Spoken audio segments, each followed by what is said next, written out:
Bonjour à toutes et à tous et bienvenue dans ce dernier atelier de la quatrième édition d'Une fois, une voix.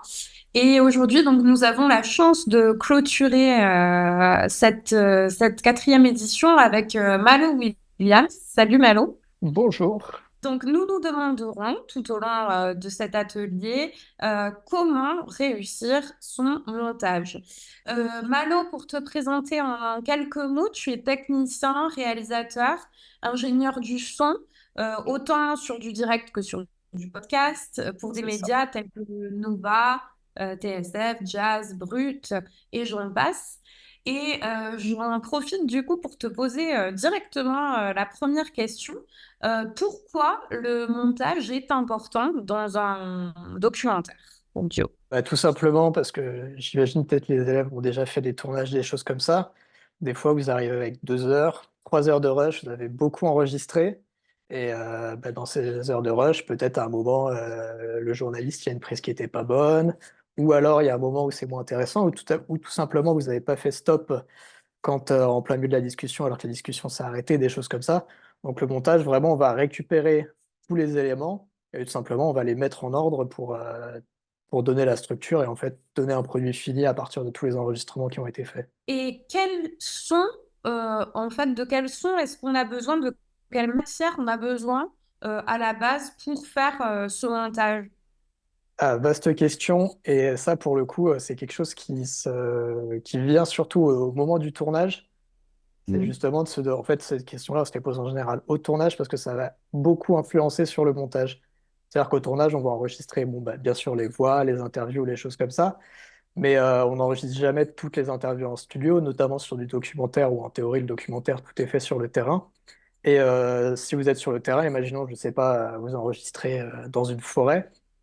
Et dans la forêt, il n'y a pas juste les gens qui parlent, il y a aussi les petits oiseaux, il y a l'avion qui passe, très très chiant l'avion qui passe, et tout ce genre de choses. Et en fait, quand vous allez arriver derrière, vous allez découper les voies, les choses comme ça, il peut y avoir des problèmes, par exemple, où l'avion il passe, et tout d'un coup, on coupe en fait toute une phrase de la personne interviewée, et on la colle à la phrase d'avant, sauf que l'avion qui passe, il fait et puis il disparaît.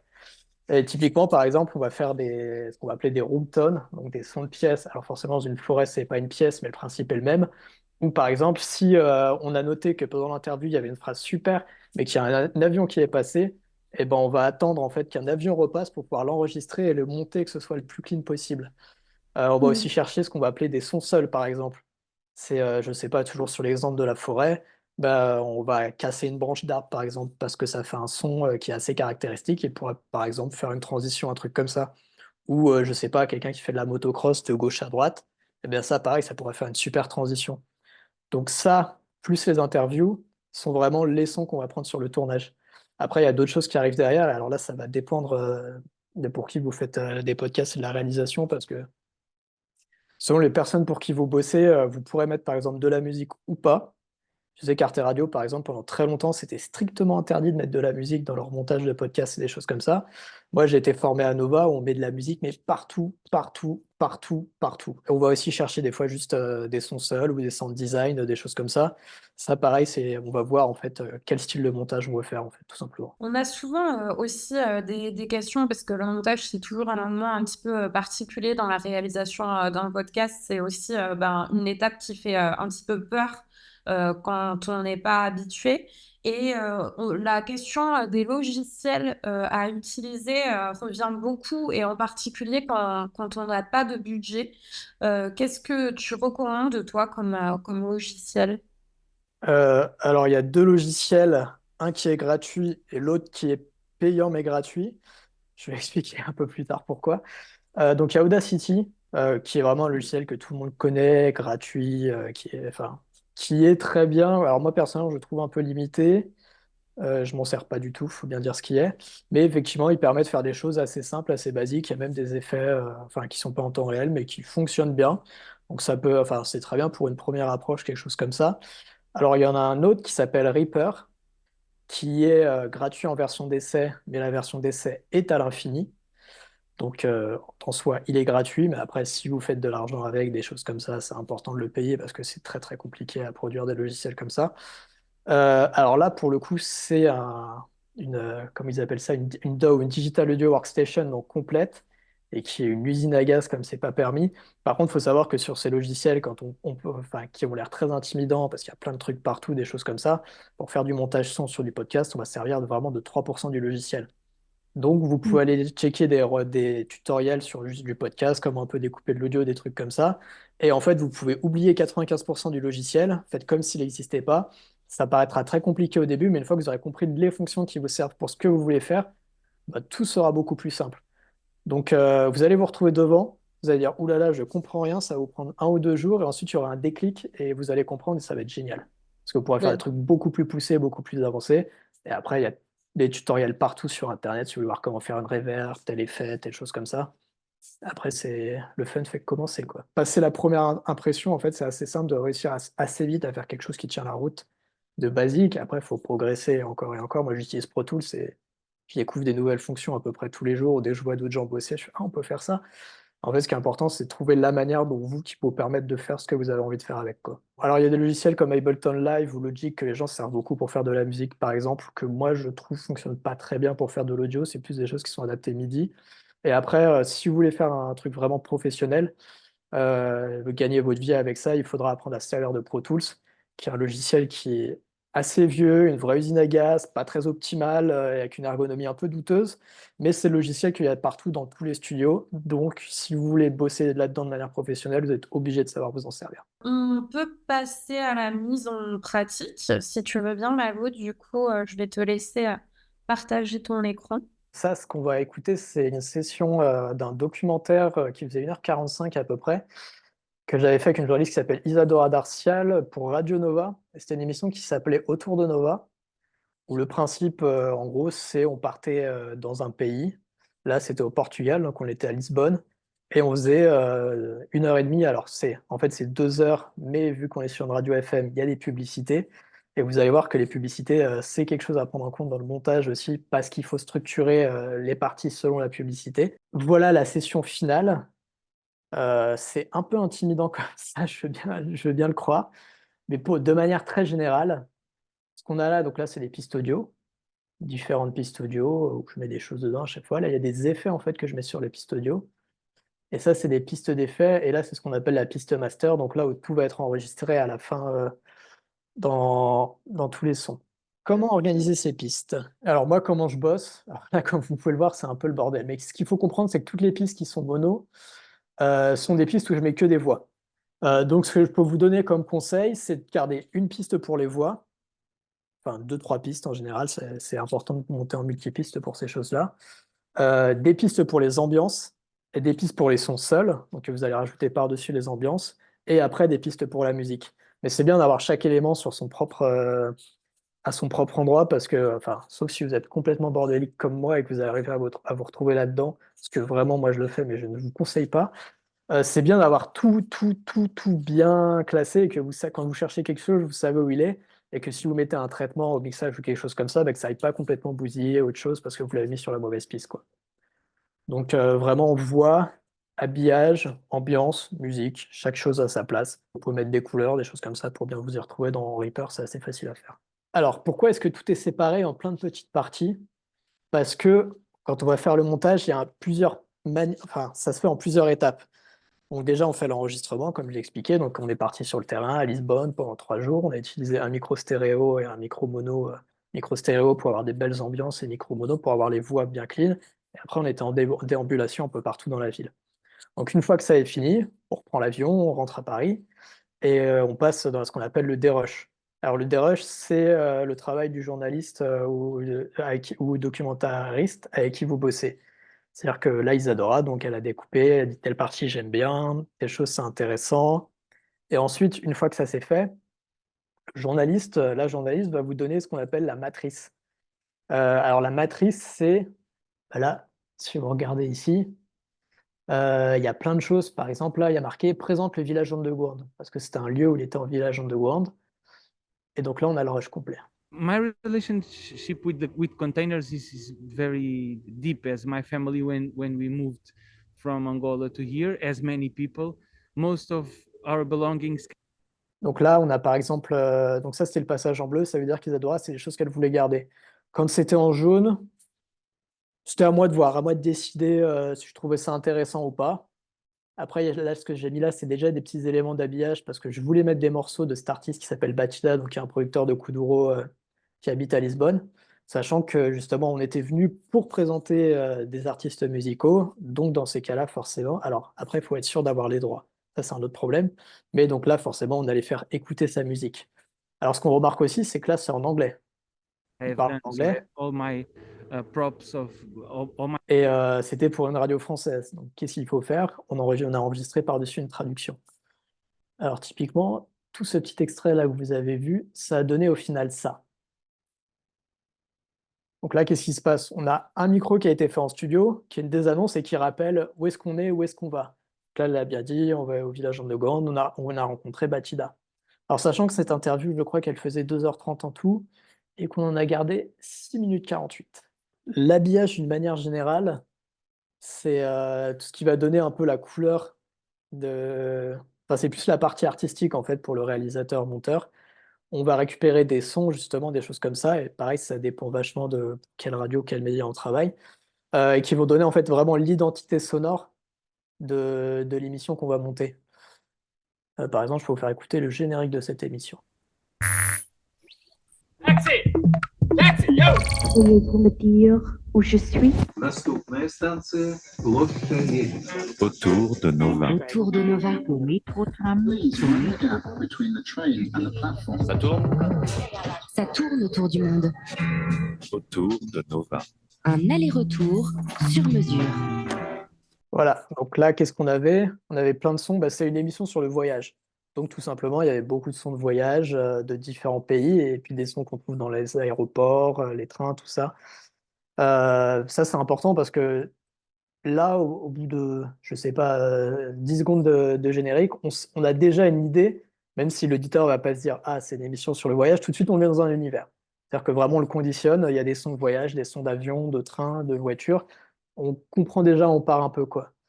La voix, qui va tout simplement dire le nom de l'émission et qu'est-ce qui s'y passe. Ça, c'est presque là-dedans, en fait, on résume tout le concept de l'émission.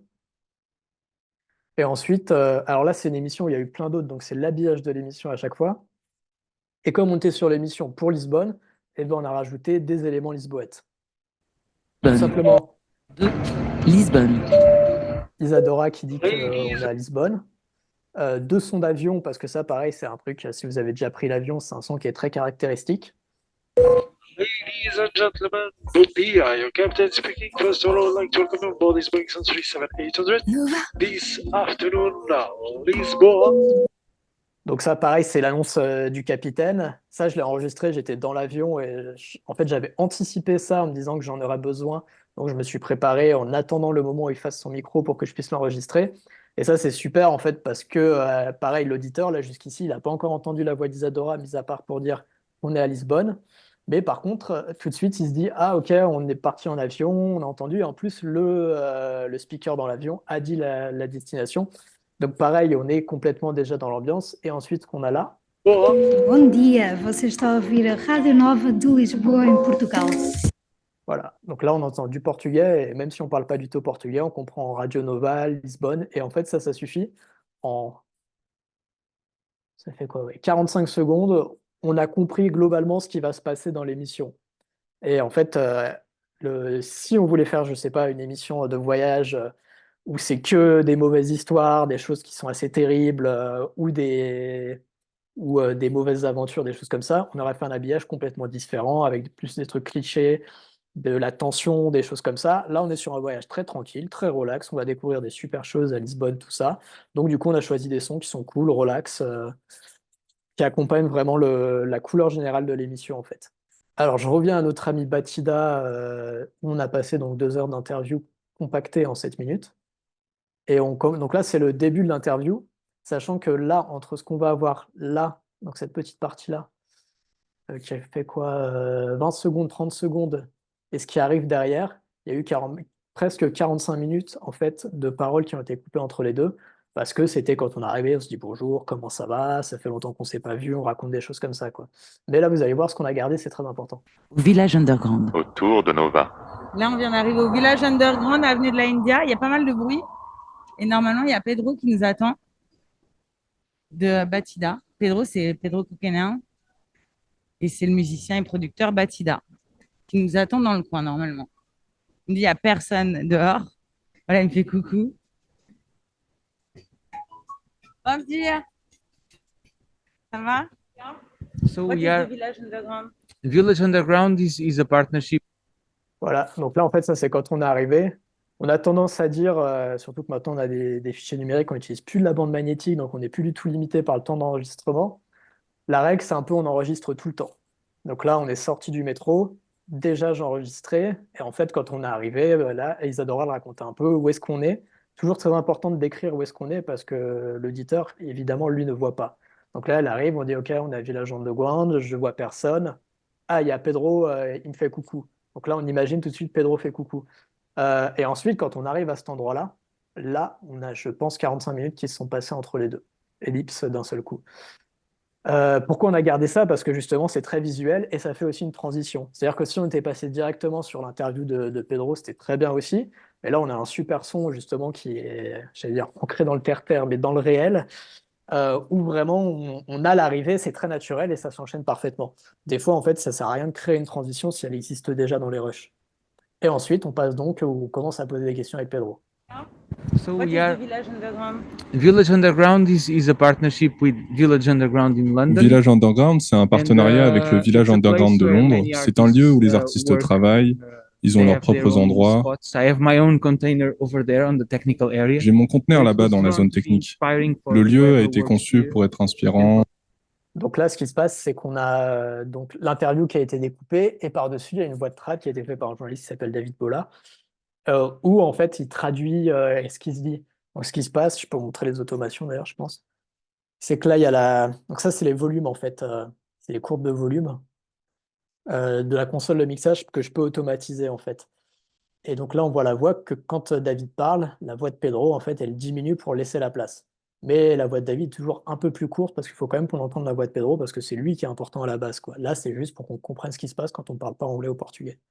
Donc, comme j'ai dit, Batida, c'est un musicien. Et donc, du coup, ce que j'ai fait, c'est que j'ai utilisé sa propre musique pour rythmer le propos. Je vais vous donner un exemple, ce sera plus simple à comprendre. Je peux faire mes propres morceaux, I can do my own je peux pieces, mixer, I can je peux faire ce que je I veux. can do whatever I feel like it. Bazooka! And maybe we can see your container or something like that. Bazooka! You want it open or? Ah, vous le voulez ouvert ou... Alors, pourquoi j'ai fait ça là? Ça va dire, ouais, il a mis de la musique, c'est super. En fait, là, il y a un moment où on change d'endroit. C'est-à-dire qu'on passe de là, on était en train de faire l'interview tranquillement donc sur une table de camping dans le village Underground. Et là, en fait, on va dans l'arrière-cour du village où là, son conteneur, là où il range toutes ses affaires, tout ça. Ce que j'ai mis là aussi, c'est le morceau le plus connu de Batida. Donc ça fait toujours un truc, c'est ah, je le connais pas, mais en fait, ça me dit quelque chose ce morceau. Et de toute façon, il faut qu'on entende sa musique au maximum. Donc autant se servir de cette musique-là pour faire des transitions. Là, c'est l'inverse de ce que j'avais au début où je m'étais servi, enfin, j'avais déjà une très belle transition dans les rushs, donc je l'ai gardé. Là, j'en avais pas, donc je me suis dit, c'est le bon moment pour justement faire une petite virgule, en fait, tout simplement. Et là, vraiment, j'ai fait très simple. Feel like it. Bazooka! Alors, sachant que là, c'est la magie du montage, je vais vous montrer ça un peu plus loin. La musique, en fait, c'est pas magique. Tout d'un coup, il y a un endroit pour mettre la voix que j'ai mis à cet endroit-là. En fait, je la découpe.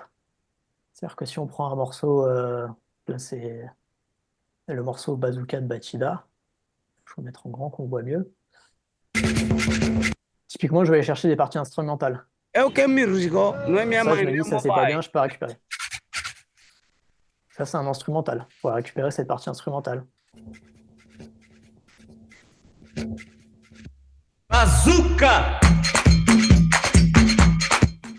Pareil, en fait, je peux boucler ces endroits-là et toute la magie qui va arriver là, justement sur un truc comme ça, c'est que l'auditeur va croire que la musique est tombée tout pile parfaitement comme il faut pour que lui puisse parler au bon moment. Et en fait, l'auditeur, il va jamais se dire, oh, il a coupé la musique pour faire un effet, un truc comme ça. C'est que ça va se passer tranquillement et que ce sera rythmé et qu'il sera content. En fait, le bon montage, C'est un peu ingrat hein, pour les monteurs, mais le bon montage, parce que le montage parfait, c'est celui où l'éditeur se rend pas compte qu'il y a du montage.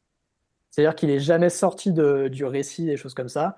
Juste il continue, c'est cool, il a envie d'écouter la suite, mais à aucun moment il se dit oh, oh, bah, il y a eu un truc de montage là.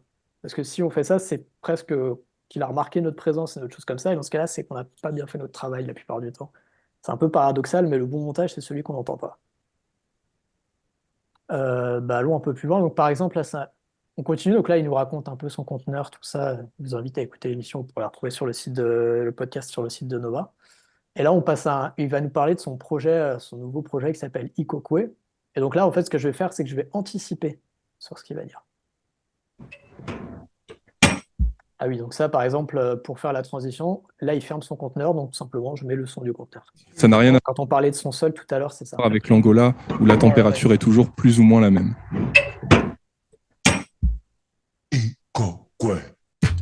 Pedro Coquelin, qui, en parallèle de son projet Batida, a monté avec le rappeur angolais iconoclaste le duo Ikokwe. L'occasion de parler avec lui de ce jeune projet.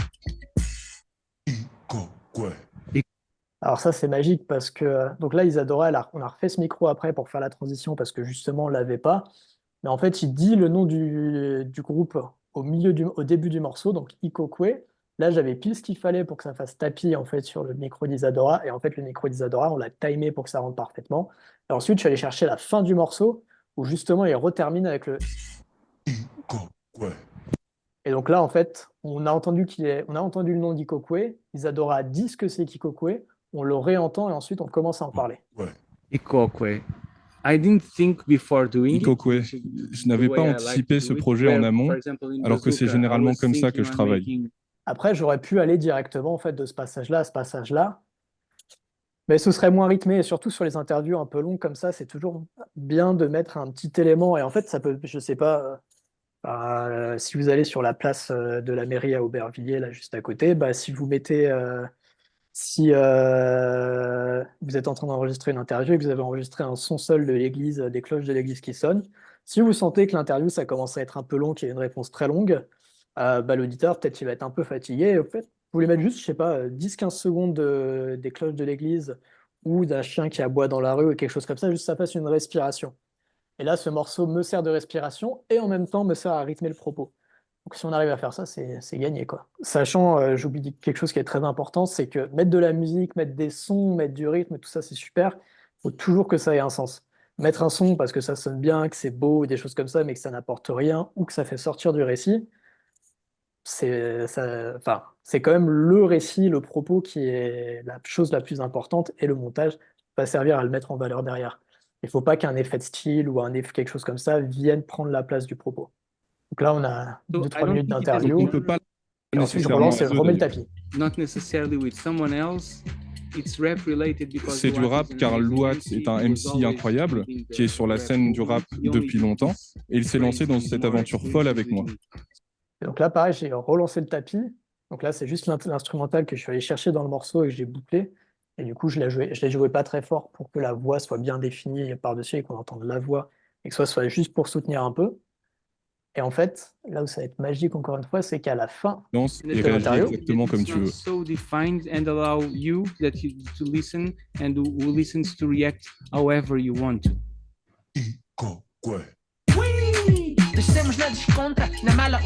Et là, en fait, on envoie le morceau en entier. Et on se dit, ah, c'est magique, il y a eu l'instrumental, il a parlé dessus, et puis dès qu'il a terminé l'interview, bah, le morceau, il est parti. Et ça, c'est découper la musique, justement. Et c'est là où il y a un peu toute la magie du montage, c'est quand on a l'impression que c'est magique et que tout s'est fait tout seul et qu'il a dit les bonnes choses comme ça. Ah ouais, il y a quelque chose qui est important aussi. Je vais essayer de trouver un rush pour vous montrer ça. Là, typiquement, ça, c'est pas mal. Vous pouvez voir que sur ce clip-là, il n'y a pas que quelque chose qui se suit comme ça, où c'est un seul même fichier audio que j'ai mis comme ça.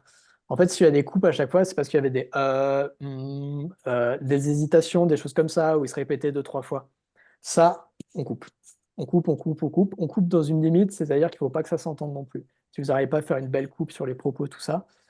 Mais par exemple, je ne sais pas si je pourrais récupérer tout simplement un bout de quelque chose, le mettre un peu plus loin.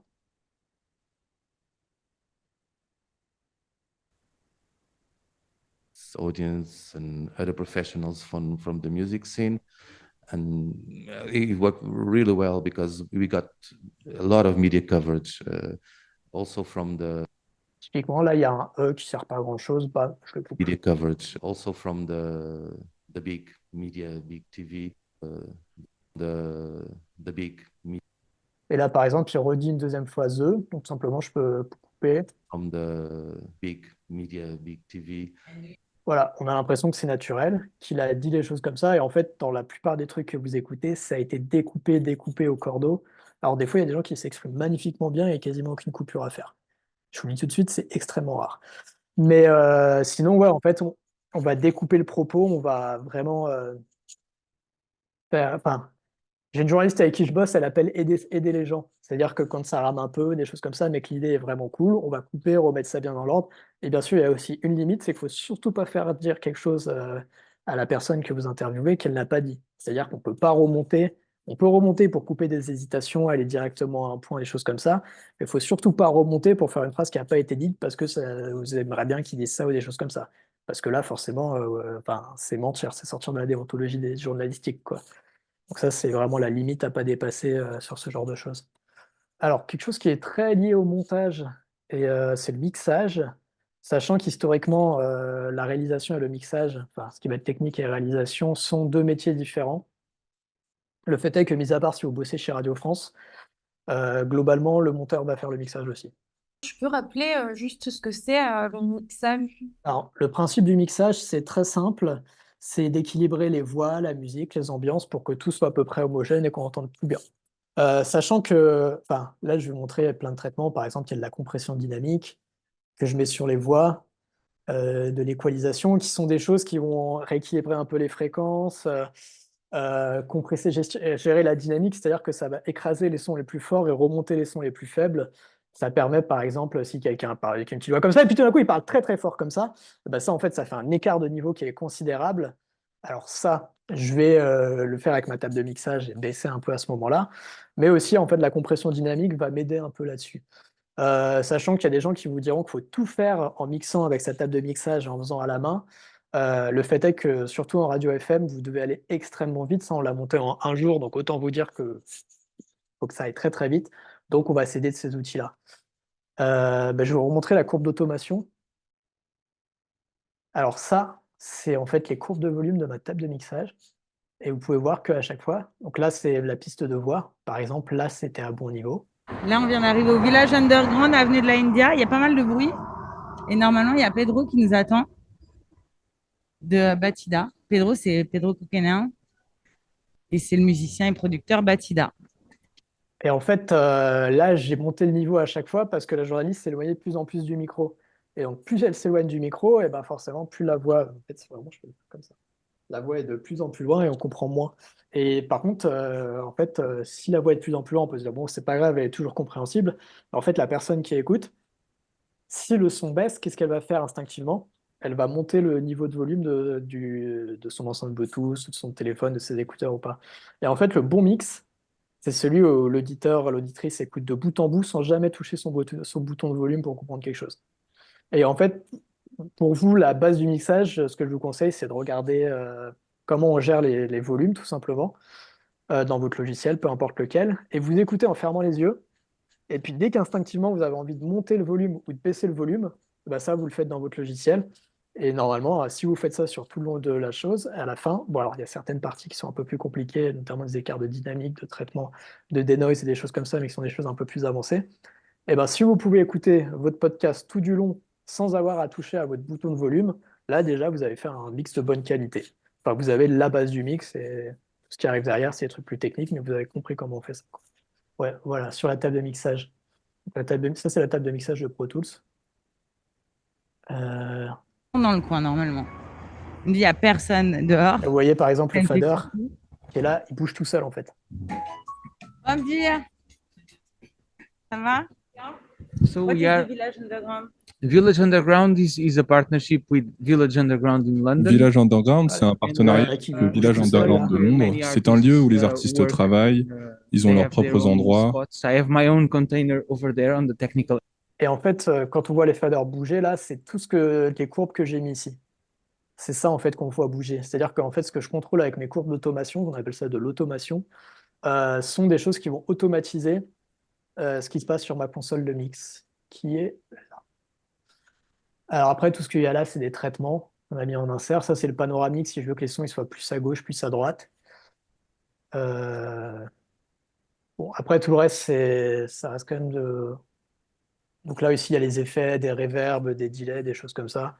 Pareil, c'est un peu compliqué. Peut-être enfin, c'est quelque chose qui sera plus intéressant à voir plus loin, justement, une fois que vous avez bien maîtrisé l'idée des niveaux et que vous avez bien appris à vous servir des logiciels pour les trucs basiques. Après, on peut rajouter des effets. Je sais que par exemple, si je vais utiliser un son seul et qu'il était dans une pièce, mais que j'enregistre dans une autre pièce, je vais rajouter un effet de réverbération qui va permettre de bien positionner ce son dans le même environnement sonore que ce qu'on a là. Ou par exemple, si la musique, je la coupe un peu brute et que je n'arrive pas à trouver une bonne fin pour la musique, par exemple, je vais mettre une reverb plus un delay pour que ça soit un peu naturel et que ça s'enchaîne bien, quoi. Est-ce que tu aurais des conseils pour finir justement un podcast ou voilà, une interview? Est-ce que tu mettrais plutôt un habillage pour finir ou quelque chose de plus brut? Faut trouver quelque chose parce que c'est vrai que si vous laissez les choses en l'air comme ça, on fait waouh, qu'est-ce qui se passe? Ils ont oublié de bouncer la fin du fichier, des choses comme ça. Donc ça peut être tout simple, enfin, un générique, ce qu'on appelle un générique out, c'est-à-dire qu'il y a le générique in et il y a le générique out, donc de fin. Ou des fois c'est juste une phrase qui va dire, alors souvent dans les podcasts, surtout les podcasts réguliers, on dit abonnez-vous, mettez des étoiles, mettez des likes et parlez-en à vos amis, des choses comme ça. Donc qui sont des, en vrai, enfin, d'un point de vue éditorial, c'est pas très intéressant, c'est vraiment d'un point de vue promo, mais c'est un truc que vous allez retrouver à la fin de chaque podcast. Donc vous pouvez aussi mettre ou dire semaine prochaine, on va avoir tel invité, telle chose, etc., quoi. Donc il n'y a pas de bonne manière de faire. La bonne manière de faire, c'est qu'on ait l'impression que ça se termine, quoi. Et the sky is the limit hein, en termes après de technique de réalisation ou pas. Alors, tu as encore trois questions. On te demande comment se passe l'utilisation de la musique dans le podcast indépendant au niveau des droits en dehors de la FM et d'un abonnement SACEM. Vraie question. Je suis pas chargé de prod, donc j'ai des connaissances assez limitées sur le sujet. Alors effectivement, en SACEM, on a un abonnement qui nous permet d'utiliser ce qu'on veut. Enfin, en FM, on a un abonnement SACEM qui nous permet d'utiliser tout ce qu'on veut. Donc c'était le cas pour Nova, c'est pour ça que je pouvais utiliser tous les sons que je veux. Sur tout ce qui est associatif, il y a un forfait que propose la SACEM maintenant, qui est vraiment très très peu cher et qui permet d'utiliser pareil toutes les musiques qu'on veut. Après, en théorie, quand on sort de l'associatif et quand on est dans quelque chose de commercial, ça a peut-être évolué depuis. Mais jusqu'ici, il fallait demander l'autorisation à chacun des ayants droit et des choses comme ça. Ce qui est assez compliqué et surtout ce qui demande un travail d'attaché de prod à temps plein, quoi. Ça, faut vérifier, ça a peut-être évolué depuis, parce que je sais qu'ils travaillaient justement à créer des forfaits de la même manière que pour la FM, pour les podcasts. Après, dans ces cas-là, souvent le cas de figure, c'est ce qu'on va utiliser, c'est de la musique de librairie qu'on appelle ça. Par exemple, il y a UniPPM ou CDM qui sont en fait des banques de librairies de musique libre de droit. Et je vais chercher, je sais pas, par exemple, instrumental UK Drill 2017 parce que je veux quelque chose qui soit dans cette ambiance-là. Et je vais avoir des musiques libres de droit, donc ça c'est par abonnement. Et ça, par contre, après, j'ai juste à dire j'ai utilisé telle musique, etc. Mais je peux me servir de ces trucs-là. Oui. Une question sur le temps en fait à prévoir pour un premier montage. Par exemple, si on a 2 heures de rush pardon, et qu'on doit faire 15 minutes, à combien de temps tu estimes ça? Alors, il n'y a pas vraiment de bonne réponse à ça parce que ça va dépendre du rush, des rushs que vous avez. Des fois, ça va être très clair, vous avez 2 heures de rush, mais les 15 minutes qui vous intéressent, vous le savez, et vous découpez, et après vous vous arrangez un peu. Des fois, c'est beaucoup moins évident. Et des fois, on a même du mal à structurer les choses comme ça. Donc vraiment, enfin, ça peut être du soin simple au quintuple de temps c'est un peu dur à répondre comme question. C'est vraiment, ça dépend du type de rush, de qu'est-ce que vous voulez faire avec aussi. Parce que des fois, ça va être juste, je découpe, j'ai 2 rushs de 2 heures d'interview, je vais en garder qu'1 heure, donc j'écoute de manière linéaire.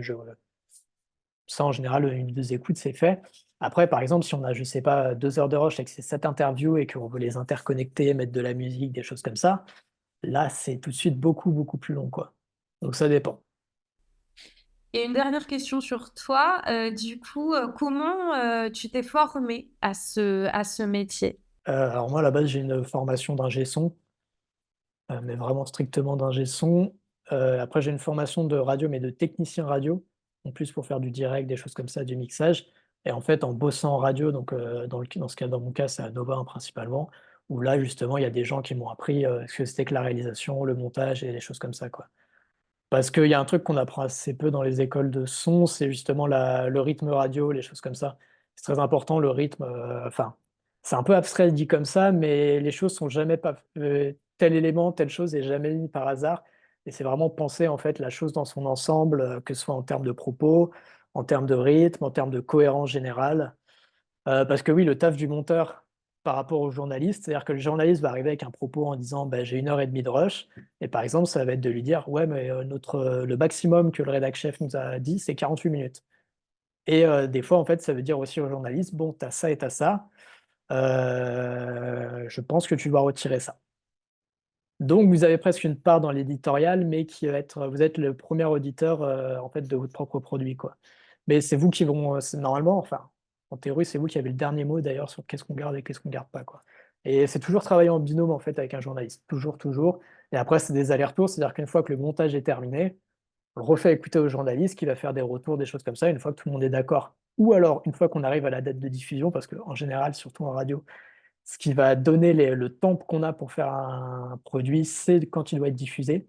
Et typiquement, c'est aussi pour ça que si j'ai 2 heures de rush et je dois faire 15 minutes max, s'il faut le faire en une demi heure, je peux le faire en une demi heure. Et ça va aller très, très vite et du coup, faut savoir direct ce que je veux et cetera. Ça vient avec beaucoup d'expérience justement en radio FM notamment. Si j'ai 2 heures de rush, je dois faire 15 minutes et que ça rentre pendant 2 semaines et que j'ai que ça à faire, là pour le coup, je peux vraiment faire un truc aux petits oignons et des choses comme ça. Donc c'est presque la contrainte temporelle, de diffusion qui va définir combien de temps vous passez sur quelque chose. Merci pour tous ces conseils et pour cet atelier vraiment très riche. Voilà, merci à toutes et à tous aussi d'avoir suivi cet atelier. Puis on a hâte d'écouter vos productions sonores.